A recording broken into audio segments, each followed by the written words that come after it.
Hi everyone! So I'm going live from my desktop today and just getting used to it a little bit. So I hope it comes through really well. I got a new computer and it's so much nicer than being on my phone. But I apologize if you hear like some rumbling of children in the background. Because they are up from nap time today. I was working on this post for you guys today all about water birth because someone in the group, I can't remember who it was, she asked about resources for water births. And so I've been putting together a bunch of things for that over the past couple of days, and here we go. So today we're talking about water births. Let me pull up my notes here. I have never had one personally, but I really think if we have another baby that I would really, really want one. And so you let me know if you're thinking about having one. So first, you can go to the blog, mynaturalbabybirth.com/ I didn't make a shortcut for it. Sorry. Just go to the blog. It's the latest post. Click on blog. It's the latest post published today, all about 11 must-need things you need to know about the pros and cons of having a water birth. And I'm watching this now, and it's not coming through on the Facebook side very clean. No, it looks okay. Okay, sorry. I've got this camera and then I've got that page, and it's just a little slow today. Anyway, I'm gonna keep going. Let me know if it's spotty or you can't hear me or whatever. But okay, so we're gonna talk about the benefits of water birth and risks of water births and a couple of extra tips to get you going. So one of the biggest benefits of having a water birth is the pain relief that you can naturally get. I mean, honestly, think about when you have a hot, relaxing bath or a nice hot shower. It just relieves pain. You can let go of the tension in your muscles. You can soothe away the ache that you have. And so from that, you are more able to relax, which is the second benefit. Relaxing is a really big key to getting through your labor and delivery well. You can get my ebook on relaxation by going to mynaturalbabybirth.com/relax. And because you are in less pain and because you can relax more, it is very beneficial to help your labor along. Another great thing is you can change positions easier. You know, when your belly is huge, it is so hard to roll over or get up or get on all fours or maneuver, right? So, but when you're in the water, you're more weightless, right? You're more buoyant, and it's easier to move around. And we know that moving around during your labor is going to help things progress, keep things moving, which is excellent.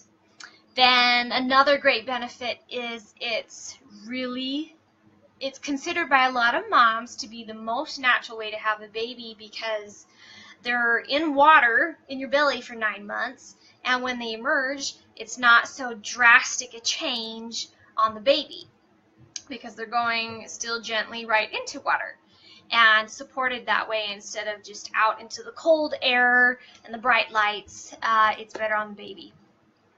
You can have a more effective labor in the water because what happens when the buoyancy that water gives you to support you with helps relieve any pressure or tension on your body, which is why you feel weightless. But what that also means is it relieves pressure and tension off of your uterus. So your uterus is able to contract better and have work better because it's not dealing with outside pressure just from holding yourself up, right? So that means the blood flow to your uterus is stronger, you have more oxygen in your blood, and that's giving you more pain relief in turn. You're less lightheaded, and then there's more oxygen going to your baby too, because the rest of the muscles in your body aren't fighting for that extra blood. So your labor contractions are more efficient. Then you have the benefit of less likelihood of tearing. So your perineal tissue is that soft tissue between your vagina and your anus, and it's what gets stretched the most from your baby's head, and it's often where you can tear during birth. But the water keeps it more softer, more flexible, more flaccid, and so it stretches better, and that gives you less likelihood of tearing, which is fantastic, and less chances of episiotomy, which you don't want, which is great. Then one more benefit I thought of is you actually get more privacy, because if you've already had a birth in, like, say, a hospital, and you're in a bed, and you're spread eagle, and you're wide open, and there's lights, and there's people staring, once you get to that point, you often will not care who sees what. But it can be a little uncomfortable and unnerving, because you're around strangers, maybe, but when you are in the water, even though you may be completely naked in the water, you're under a layer that can feel like you have more privacy, because people aren't just staring at your nethers, and you're not spread eagle, you're just in a pool, right? It's like you're swimming. So you have more privacy, which in turn allows you to relax more, you have less anxiety, and so that's further going to support you and not conflict with the labor that's going on. Okay, I'm still looking at the Facebook page, you guys, and it's still kind of spotty and choppy as it comes through. Hopefully it records and uploads fine. So I'll keep going.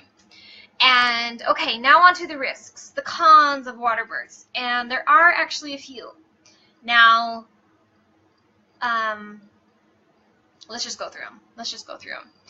But most of these are very rare, and first off, I'll say, please talk to your doctor or your care provider about any of these if they're concerning to you in any way, or if you feel that they may apply to you in your specific situation, because sometimes it depends on how your pregnancy is going. Okay, one of the risks that's been cited in, I can't remember where the link was that I found with the British Medical Journal, was a risk of water embolism, meaning after your baby's born, you're still in the water, and water traveling up into your uterus and into your bloodstream, causing a water embolism, is very rare, if at all. It's more a theoretical risk, and I couldn't find like a case about it, but there's that tiny small risk. But in my mind, it's not a risk worth worrying about, because even after the baby's out, your placenta is still attached, and you may get out of the tub before your placenta even comes out. And then once it does release from your uterine wall and come out as your afterbirth, then your veins and vessels in your uterus are immediately already cutting themselves off, clotting off, and shrinking back down, so that it's preventing anything from coming in. So that's my perspective on that. Okay, another risk is there have been a few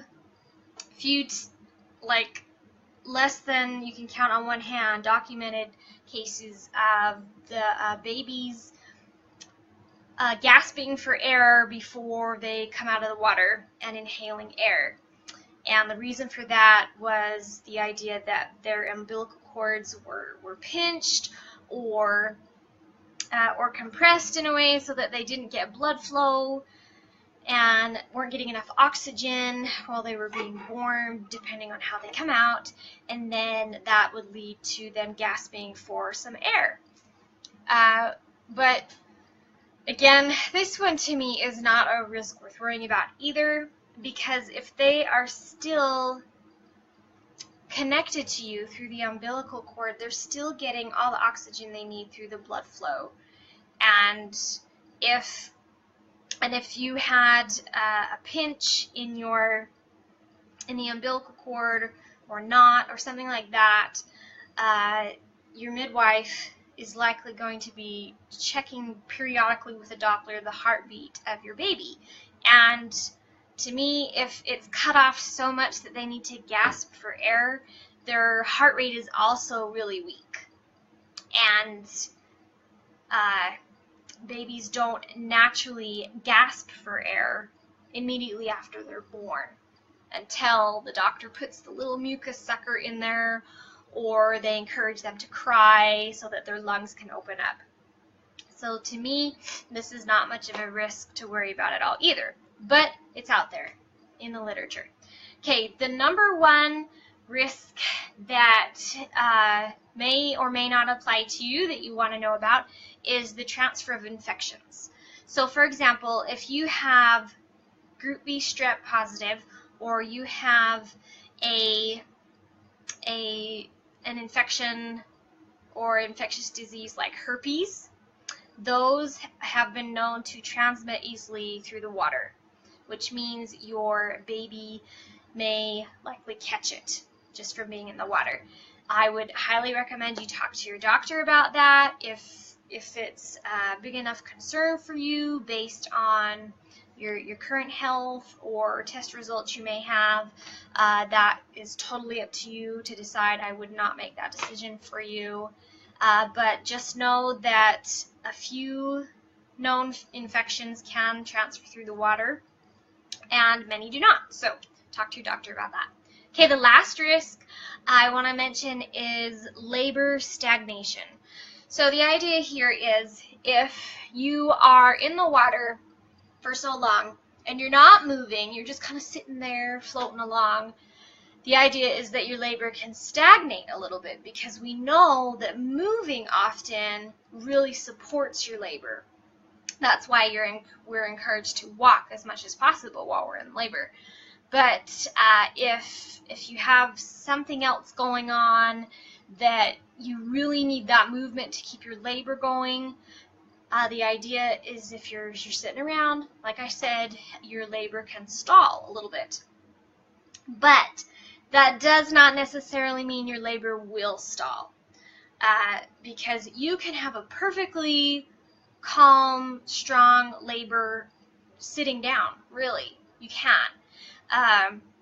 But if you do find that you're not progressing very quickly, get out and walk around, and then even just perhaps wait until your contractions are 5 minutes apart, because by then you're more likely at 5 or 6 centimeters ish, maybe dilated before you even get in the water, so that you are more further along than at the beginning. That would be my suggestion for that. Okay, so that's a lot more benefits than risks to me when it comes to water births. And so what I did for you guys is I made a complete checklist of 19 things that you need if you want to have your water birth at home. And it's a checklist to go through with your midwife. She may or may not have most of the things on the list. You may have to get a few things. If you're going to a birthing center, and even some hospitals are doing water births now, you can make sure that you've got everything you need. So you can go to the blog and grab that. And then one last tip is, before you plan all of this, if you're not going to have a water birth at home, if you want to have it in a birthing center or hospital, before you start planning this, check with the facility that you plan on being at, because they may or may not be able to support a water birth, especially hospitals. But they may have everything you need as well. So, but just give them a call, double check, and then that can take a load off of your mind if you're wanting to do that. So that's fantastic. Has anyone in here ever had a water birth? Let us know and share with us your experience. I would love to hear your experience. And there are a lot of fantastic videos on YouTube that you can watch of water births, and they're really neat. I think they're a lot more interesting and calmer to watch than even natural births just on a table or a bed or on the floor. So, okay? Alright. I know this live was a little impromptu today. Hopefully the recording came through okay, even though I'm on my desktop. Then I'm going to try to be scheduling regular events so that you can get notifications for each week as they come through. Okay? Because we typically do these on Thursday late afternoons. So, okay? If you have any questions, or if you know anyone you want to bring into the group, send them over. That would be great. And I'd love to help you with that. You guys have a great day.